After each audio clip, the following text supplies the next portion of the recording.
네, 윤석열 대통령 당선인이 조금 전에 대구 사저를 찾아서 박근혜 전 대통령을 예방했죠. 자, 이제 막 환담을 마친 윤 당선인이 간단한 소감을 지금 현장에서 밝히고 있는 것 같은데요. 현장으로 가보시겠습니다. 당선인이 오늘 박근혜 전 대통령님 만나셨는데 좀 어떤 이야기 나누셨는지 한 말씀 부탁드립니다. 대통령님의 건강에 대해서 좀 얘기를 했고요. 그리고 하여튼 아무래도 또 지나간 과거가 있지 않습니까? 어떤 이제 인간적인 안타까움과 또 마음속으로 갖고 있는 이제 또 미안한 마음 그런 것도 말씀드렸고, 하여튼 그 대통령님 이렇게 지금 살고 계시는 그런 생활 뭐 이런 거 불편하신 점이 없는지 거기에 대해서 얘기를 좀 나눴습니다. 네. 뭐 자세한 건 우리 또 두 분이 자리를 같이 했으니까 좀 더 얘기 더 들어보시죠.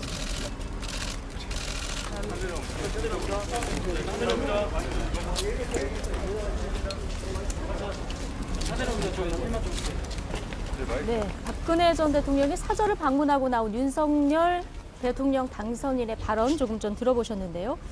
인간적인 안타까움, 미안한 마음을 다 말씀을 드렸다. 그리고 건강에 대해서 이야기했고 사시는 곳, 자, 불편한 점은 없는지 이런 얘기를 나눴다. 이런 얘기까지 들어볼 수 있었습니다. 자, 오늘 2시에 지금 윤석열 대통령 당선인이 1박 2일 일정으로 지금 대구 경북 지역을 방문하고 있었고요. 2시에 박근혜 전 대통령의 사저를 방문했는데요. 저희가 앞서 이제 들어가는 영상도 보여드렸고 유영하 변호사가 이렇게 악수를 하는 모습까지도 볼 수 있었는데요. 지금 나오면서 소감을 밝히는 이런 얘기가 있었습니다. 인간적인 안타까운 마음을 다 말씀드렸고 지금 사시는 곳에 대해서 불편한 점은 없는지 건강에 대해서 이야기를 나눴다. 여기까지 들어볼 수 있었습니다. 자, 권영세 부위원장 그리고 유영하 변호사가 오늘 배석을 했는데 자, 얘기 좀 어떤 면에서는 주세요. 이게 참 그 공개를 다 이게 하기가 적절치 않지만 했으면 좋겠을 정도로 그런 내용들까지 굉장히 많았는데 그 다 하지 못하는 경우가 아쉬울 정도고, 우선 뭐 아까 우리 당선인께서 얘기하셨듯이 그러니까 이 과거의 어떤 특검과 이게 피의자로서의 어떤 일종의 악연에 대해서 굉장히 죄송하다고 그런 말씀을 당선인께서 하셨고, 또 박근혜 대통령께서 쭉 이제 본인이 이렇게 보니까 굉장히 좋은 정책이라든지 좋은 업적들이 있는데 그런 부분들이 이게 제대로 알려지지 못한 부분들을 굉장히 아쉽게 생각을 해서 그런 부분에 대해서 당선인께서 박 전 대통령께서 하시던 일에 대한 정책에 대한 계승도 하고 또 널리 홍보도 해서 박근혜 대통령께서 제대로 알려주고 명예를 회복할 수 있도록 하시겠다는 그런 얘기가 있었고요. 그다음에 이제 뭐 두 분이 아무래도 그러니까 이 선거와 이 대구와의 인연이랄까 뭐 이런 부분에 대해서 굉장히 얘기를 많이 하셨고,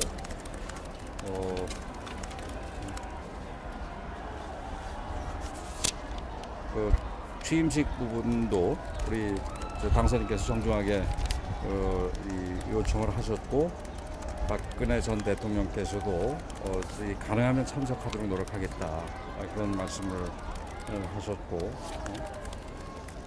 그다음에 또 우리 당선인께서 여기 아무래도 여기에 있으니까 지금 혹시라도 서울에 뭐 병원을 다니시거나 이럴 때 또 경호라든지 병원이라든지 다니시는데 문제라든지 이런 부분에서 전직 대통령으로서 전혀 불편함이 없으시도록 자기가 본인이 최대한의 이 조치들을 취하게 드리겠다 이런 말씀을 하셨어요. 근데 참 이런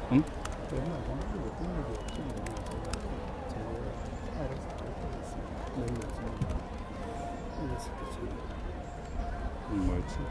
그건 본인이 얘기 좀 하시고, 그래서 이게 아까도 얘기했지만 지금 그 하나하나가 굉장히 다 이렇게 서로 두 분 사이가 뭐 특별할 거의 뭐 벤지가 사실 거의 없는 분인데도 불구하고 이런 어색한 만남에서 정말 이렇게 화기애애한 분위기로 얘기할 수 있구나 싶은 정도의 내용들이 굉장히 많았는데 그 부분을 일일이 다 얘기를 못 해드리는 게 좀 아쉽게 생각을 하고 뭐 제 얘기는 그 정도로 마치도록 할게요. 그리고 이제 우리 유영아 변호사가 얘기를 하시고 그 다음에 또 질문하시는 걸 제가 답변을 드리도록 할게요. 두 분이 처음 만나셔갖고 이제 당선인께서 대통령께 식사는 잘하시냐, 그리고 건강은 잘 챙기시냐 이렇게 여쭤봤습니다. 그래서 대통령께서 뭐 일단 당선인 시절부터 되게 경무일 거다. 그래서 건강을 좀 잘 챙기셨으면 좋겠다 이렇게 말씀을 하셨고, 그 다음에 이어서 이제 당선인께서 대통령께 참 면목이 없습니다. 그리고 늘 죄송했습니다. 이렇게 워딩을 하셨습니다. 그리고 경주에서 서문시장을 들렸다 왔는데 대통령께서도 힘들 때마다 서문시장 가서 기를 받으셨는데 당선인께서도 서문시장을 갔더니 기를 받은 것으로 기운이 났다. 이렇게 말씀을 계셨고,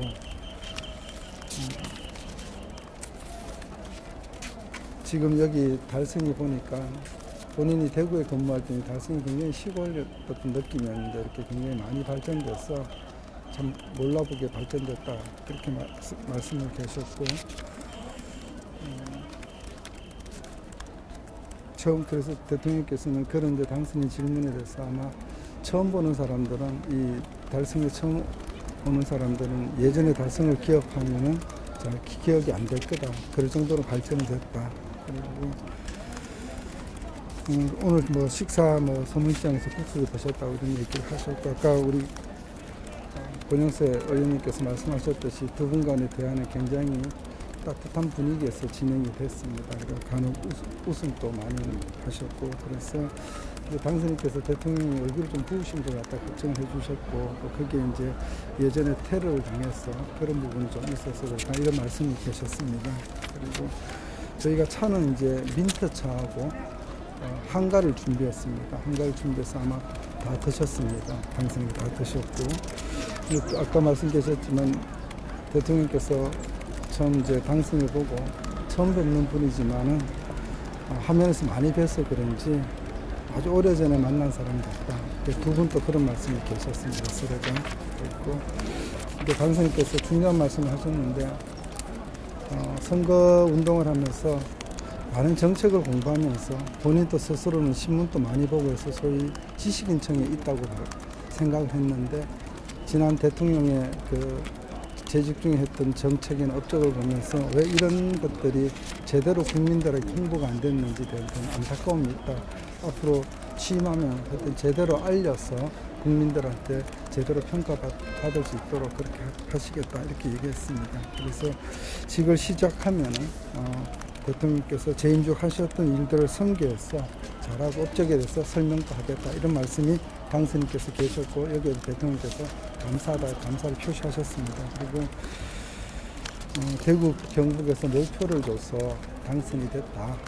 그래서 표차가 얼마 안 났지만 대구 개표가 늦어지는 걸 알고 당선이 될 거라고 생각했다 이런 취지의 말씀이 있었고, 그래서 대통령께서 그런 이 지역 대구의 발전에 대해서 좀 많은 관심을 가져달라 이렇게 당부 말씀을 하셨습니다. 그랬더니 이제 당선인께서는 그렇지 않아도 권영진 시장이 청구서를 들고 왔다 얘기하시면서 복지 문제는 경북대학 병원장을 복지부 장관을 임명했으니까 복지는 아마 그렇게 해결이 잘 될 거다 웃으면서 서로 말씀이 계셨고요. 그리고 선거 때마다 기운이 빠지다가도 대구 경북에서 선거 유세를 하고 가면은 기운이 났다. 그래서 대통령께서 앞으로 저 경무고 많은 일이 있으실 텐데 좋은 대통령으로 남아달라고 부탁을 드렸고, 또 당선인께서는 많은 가르침을 달라 이렇게 말씀이 있었습니다. 그리고 대통령께서는 외교 안보라는 울타리가 튼튼해야 우리나라 경제가 발전되지 않냐 그런 의미에서 울타리가 튼튼해야 된다 라고 말씀하시면서 지금 국내에서 혼자 하는 시기가 아니고 여러 나라와 신뢰를 맺어서 서로 윈윈해야 나라가 발전되는 그런 시대다. 그래서 안보와 경제도 신뢰 속에서 이루어진다. 이런 말씀을 해 주셨습니다. 그리고 두 분께서 이제 어깨 수술에 대해서 서로 말씀이 계셨고 당선인도 선거 기간 중에 어깨가 좀 다쳐서 고생을 많이 했다는 얘기를 좀 하셨습니다. 그리고 중요한 얘기가 하나 있었는데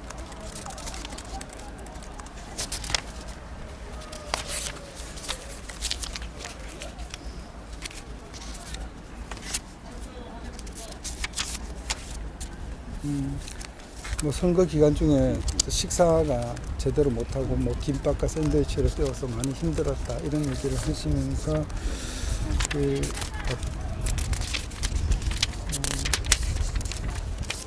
아까 말씀이 계셨지만 취임식에 건강이 허락하시면 참석을 해달라고 정중하게 당선인께서 말씀을 하셨고 여기에 대통령께서 가능한 한 노력하겠다. 하지만 지금 현재 건강 상태로서는 조금 자신이 없는데 앞으로 시간이 있으니까 노력해서 가능한 한 하여튼 참석할 수 있도록 한번 해보겠다 이런 말씀이 계셨습니다. 그리고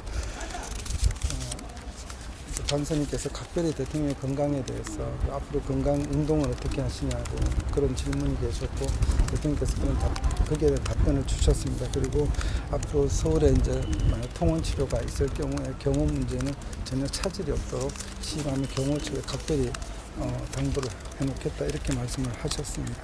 그리고 뭐 그다음에 아까 얘기가 저희가 사실 언론에 밝히지 못할 얘기를 속 깊은 얘기를 사실 좀 하셨습니다. 그래서 그런 얘기가 충분히 됐고 그다음에 당선인께서 아버지인 박정희 대통령께서 당시에 내각을 어떻게 운영했고 또 청와대를 어떻게 운영했고 그런 자료도 보고 또 당시에 박정희 대통령을 모시고 근무했던 분들을 찾아뵙고 당시에 어떻게 나라 국정을 이끌었는지도 배우고 있다.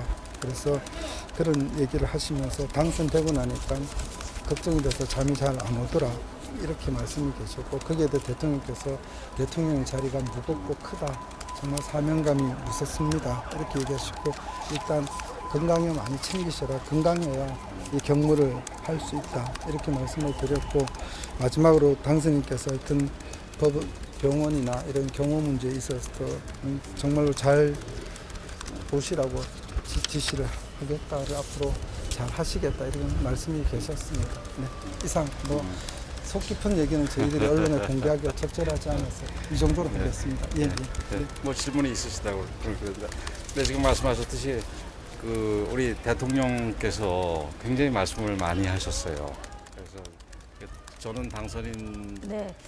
자, 오늘 윤석열 당선인이 박근혜 전 대통령의 사저를 방문했고요. 사저를 방문하고 나오는 길에 윤석열 당선인의 발언 앞서 들어보셨고 지금 권영세 부위원장과 유영하 변호사의 발언도 좀 듣고 오셨습니다. 자, 권영세 위원장, 과거 특검과 일종의 악연에 대해서 죄송하다는 말씀을 드렸고 취임식 부분에 대해서 당선인께서 정중하게 요청을 하셨고 가능하면 참석하도록 하겠다 이런 답변이 있었다는 얘기도 있었습니다. 주로 건강 관련한 얘기가 많이 오간 것 같고요.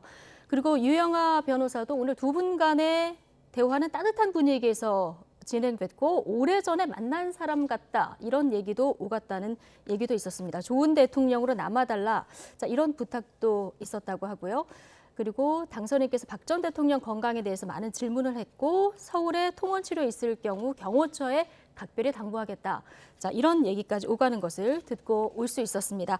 자, 이 내용 포함해서 오늘 또 정치권의 핫 이슈죠. 검수완박, 민주당에서 처리하고 있는 이 법안 처리 관련 내용까지 지금부터 신경민 전 의원 그리고 김경진 전 의원 두 분과 함께 이야기 나눠보겠습니다. 어서 오십시오. 네, 안녕하세요. 예. 자, 두 분 지금 함께 현장을 지켜보셨을 텐데요. 김경진 의원님. 네. 따뜻한 분위기에서 진행됐다는 얘기가 있었고요. 예. 오래전에 만난 사람 같다 이런 얘기도 나왔습니다. 예. 두 사람 누가 봐도 이제 구원도 있고 앙금도 좀 있을 텐데 어느 정도 그 푸는 단초는 좀 오늘 마련됐다 볼 수 있을까요? 예, 그렇다고 봐야죠. 그러니까 이제 이미 만난 것 자체가 예. 사실은 이게 회원 상생을 위한 기본적인 자리를 전제로 하고 만났다 지금 이렇게 봐야 될 것 같고요. 아마 이제 상당 시간 담소를 나누면서 비교적 이제 건강이라든지 또 앞으로 예. 서울 가서 치료받을 부분이라든지 또 취임식에 이제 참석 요청이라든지 이런 부분에 대한 어떤 얘기들이 있었고 특히 아마 당선인께서 진솔하게 내가 사법적인 처리를 하는 과정에서 본인이 직접 처리는 하지 않았지만 그 어떻게 보면 핵심적인 과정 속에 있었고 네. 그 부분에 대해서는 인간적으로 죄송하다라고 하는 말씀을 아마 진솔하게 드려서 그런 부분에 있어서 서로 간에 이제 마음이 풀릴 수 있는 계기는 충분히 되지 않았나 이렇게 봅니다. 예, 신경민 의원님도 지금 윤석열 당선인의 이야기, 권영세 부위원장 그리고 유영하 변호사 얘기 쭉 듣고 오셨는데 어느 부분이 가장 눈에 띄셨습니까? 일단 그 세 가지 현안이 이제 이 두 분의 만남에 있었는데 과거 네. 문제를 어떻게 정리할 것이냐라는 문제는 금방 김 의원과 뭐 직접 시청자들이 들으셨던 대로 정리가 된 것 같습니다. 이제 두 번째가 취임식인데 일단 가능성은 열어뒀죠. 그러나 뭐 확정적으로 참석할지 안 할지는 지금 잘 모르겠고요. 진짜 중요한 게 이제 속 깊은 얘기라고 그래서 브리핑을 하지 않았는데 이게 이제 뭐 앞으로의 행로도 있겠지만 역시 현안인 대구시장 선거 아니겠습니까? 예. 그리고 이번에 이 자리에 배석자로 유영하 변호사가 있었다는 점에서 봤을 때는 네. 뭐 무슨 얘기가 나갔고 그 대충의 분위기 같은 것은 짐작이 가요. 그래서 여기에서 상당히 속 깊은 얘기들이 오고 갔고 여기에서 뭔가 방향 정도는 설정이 되지 않았을까 이렇게 근데 생각이 유영하 됩니다.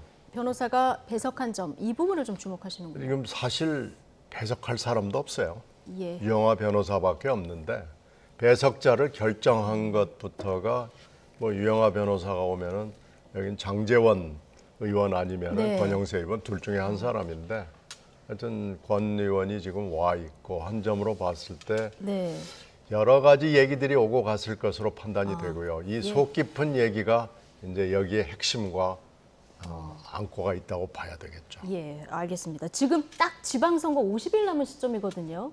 그 유영하 변호사 배석 얘기를 해주셨는데 유영하 변호사는 그럼 박심에 윤심을 더할 수 있을까요? 어떻게 전망하십니까? 글쎄요, 윤심이 더해진다, 어쩐다라고 하는 얘기 자체가 당선인 입장에서는 적절하지 못한 적절하지 거죠. 않다. 예, 예. 그래서 일단 근데 이제 그 적절성 여부하고 상관없이 이 자리에 배석했다는 것 그 자체, 혹은 이와 관련된 두 분의 만남을 이렇게 기자들에게 브리핑했다고 하는 예. 이 상황 자체, 이것만 가지고도 대구 시민들 보기에는 박심의 지지가 탄탄하다.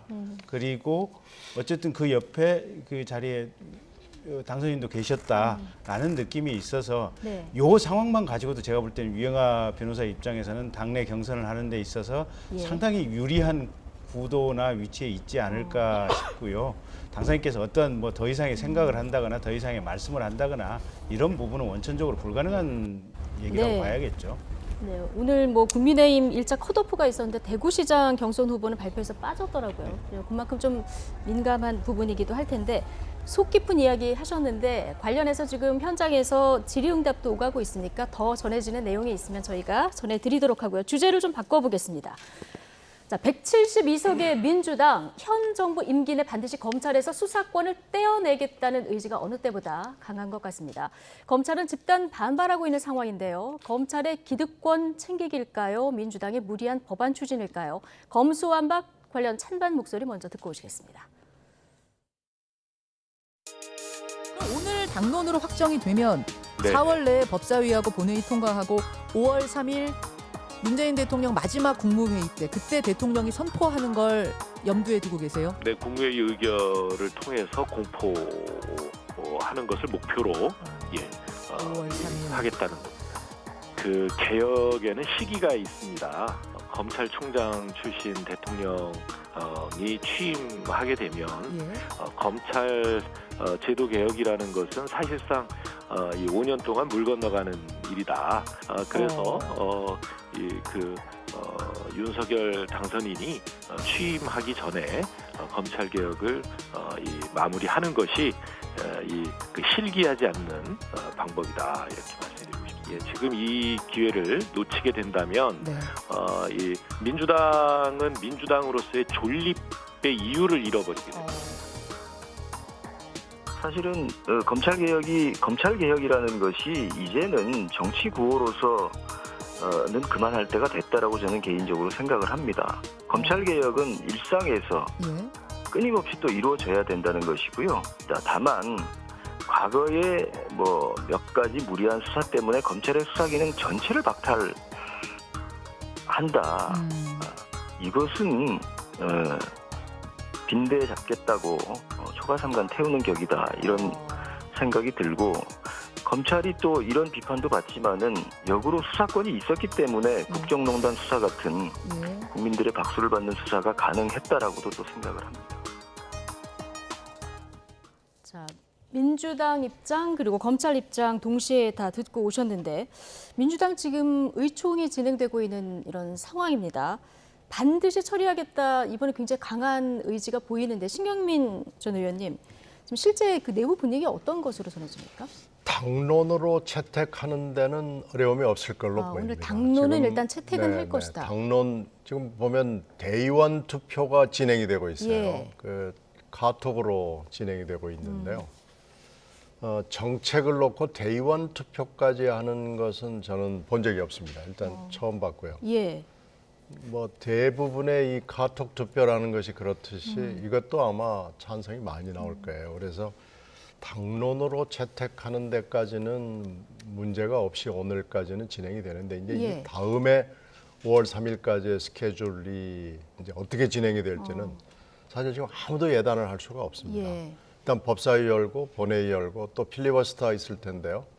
법사위는 지금 안건조정위원회를 사보임을 통해서 바꿔놨기 때문에 법사위 통과도 거의 문제가 없고요. 네.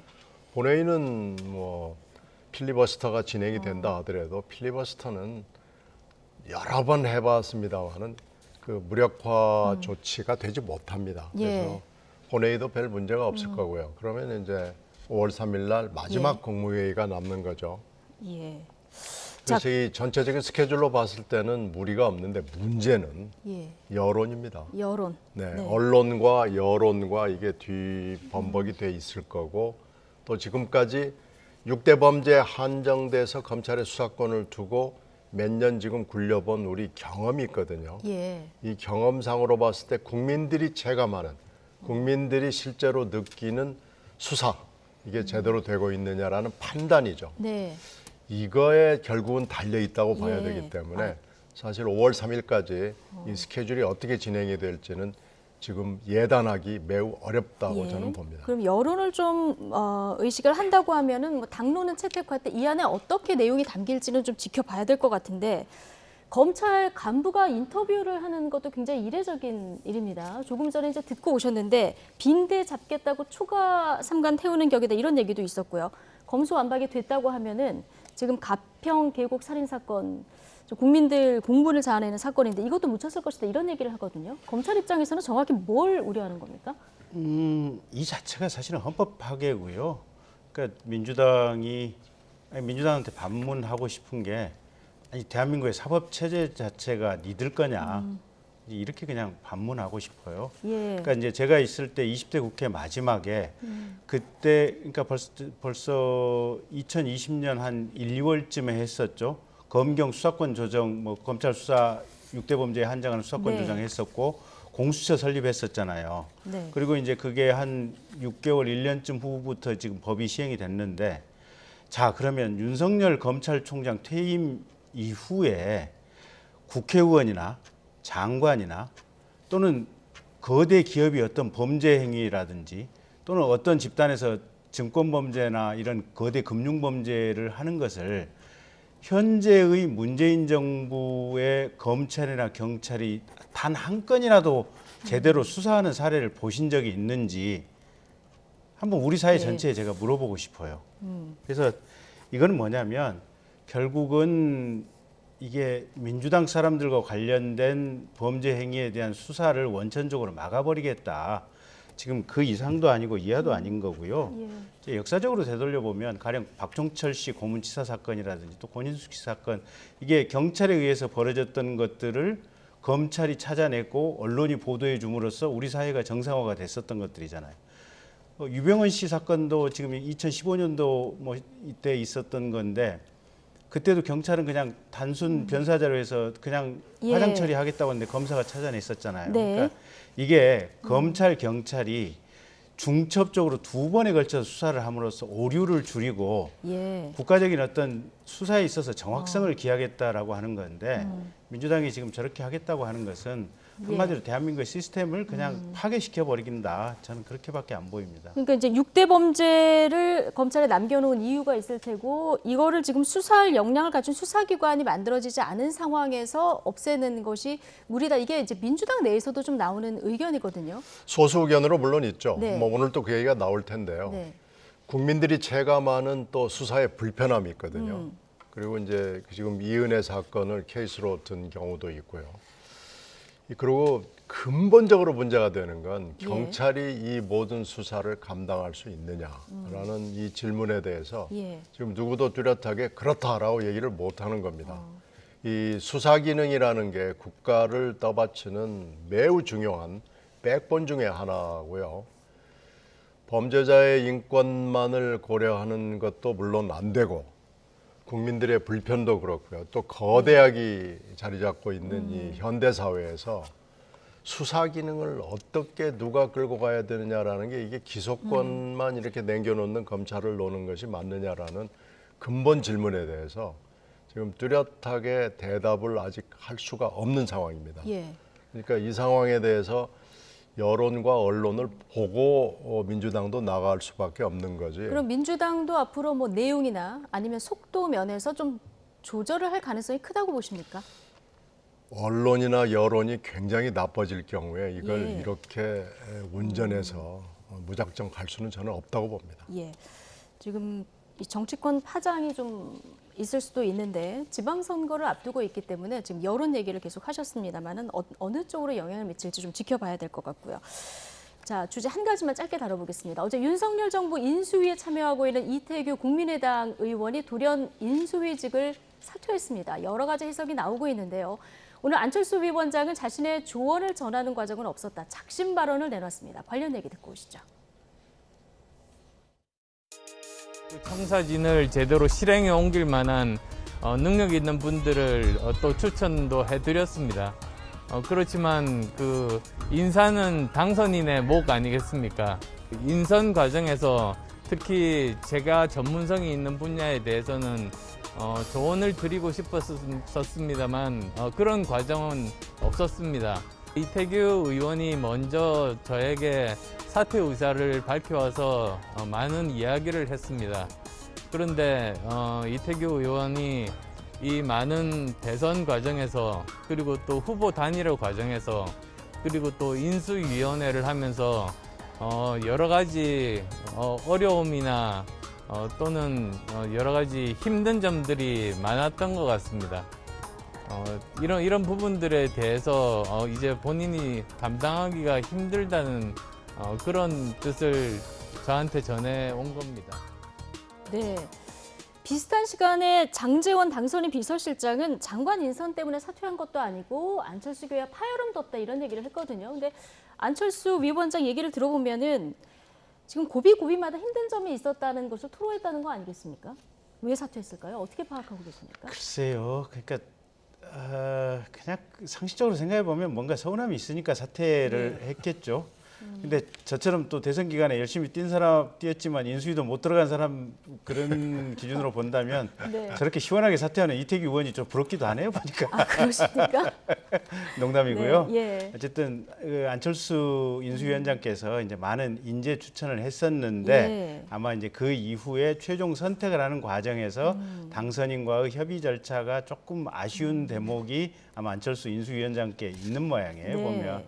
그래서 아마 그런 말씀이 오늘 나왔으니까 당선인께서도 좀 더 다음번 이제 남아있는 어떻게 보면 장관급 강요 인선하는 데 있어서 조금 더 신경을 쓰시지 않을까 그렇게 예상을 해봅니다. 다음 내각 추가 인선 발표할 때는 조금 신경을 쓸 수도 있다. 자, 이렇게 전망을 해주셨는데 공동정부 구성하겠다 약속하고 단일화를 했던 거 아니겠습니까? 어떻게 지금 보십니까? 좁게 보면은요, 총리하고 8개 부처 장관이 나왔는데 네. 저는 그 중에서 한 2개, 적어도 2개 정도의 자리는 안철수 인수위원장에 대한 배려가 있을 걸로 생각이 예. 되는데 그렇게 되지 않았어요. 지난 인사의 특징은 뭐 여러 가지 평가들이 있습니다만 제가 보기에는 친하고 잘 아는 사람 아니면은 들어갈 수가 없었던 걸로 판단이 됐고요. 그것이 예. 지금 뭐 영남에다가 뭐 60대에다가 이렇게 특징으로 나타난 건데요. 예. 지금 이번 대선에서 굉장히 큰 현안 중에 하나가 연금 문제였습니다. 그러면은 적어도 보건복지부 장관 정도는 복지에서 특히 연금에 있어서 뭔가 방향타를 잡을 수 있는 전문가가 가야 되고 예. 그런 사람은 아마 틀림없이 안 인수위원장이 추천을 했을 거고요. 또 과학기술처 예. 그 부분도 뭐 일단 훌륭한 분이 들어가신 걸로 돼 있습니다만은 이것도 안철수 위원장하고는 아무 상관이 없는 분이 들어간 것 같은데 예. 이 2개 분야에 대해서는 안 위원장의 전문성과 추천을 경청을 하고 존중을 해줬어야 되는데 네. 전혀 그런 게 녹아 있지 않고 당선인이 잘 알고 친한 사람으로 했다는 건 좀 안 위원장 입장에서도 국민 입장에서도 그렇고 실망스러울 겁니다. 아, 연금 개혁을 대선 기간 내내 강조했기 때문에 적어도 그거 가지고 보건복지 지금 뭐 장관. 별 얘기를 다 하고 그랬잖아요. 예. 약속도 하고 그랬기 때문에 네. 보건복지부를 지금 보건부와 복지부로 나눠야 된다는 논의도 있거든요. 예. 그렇게 따지면은 나누는 걸 전제로 해가지고 보건부를 했다랄지 뭐 이런 부연 설명이 있어야 되지. 갑자기 자기가 잘하는 의사, 그것도 외과 의사를 예. 턱 해놓고 훌륭한 분이다라고 얘기하면은 듣는 사람이 매우 섭섭하죠. 예, 알겠습니다. 추가 인선을 일단 좀 지켜보고요. 국민의당과 국민의힘 합당 문제 아직 해결이 안 되는데 이 여파가 있을지도 좀 지켜보도록 하겠습니다. 신경민 전 의원, 김경진 전 의원 오늘 두 분과 함께했습니다. 고맙습니다.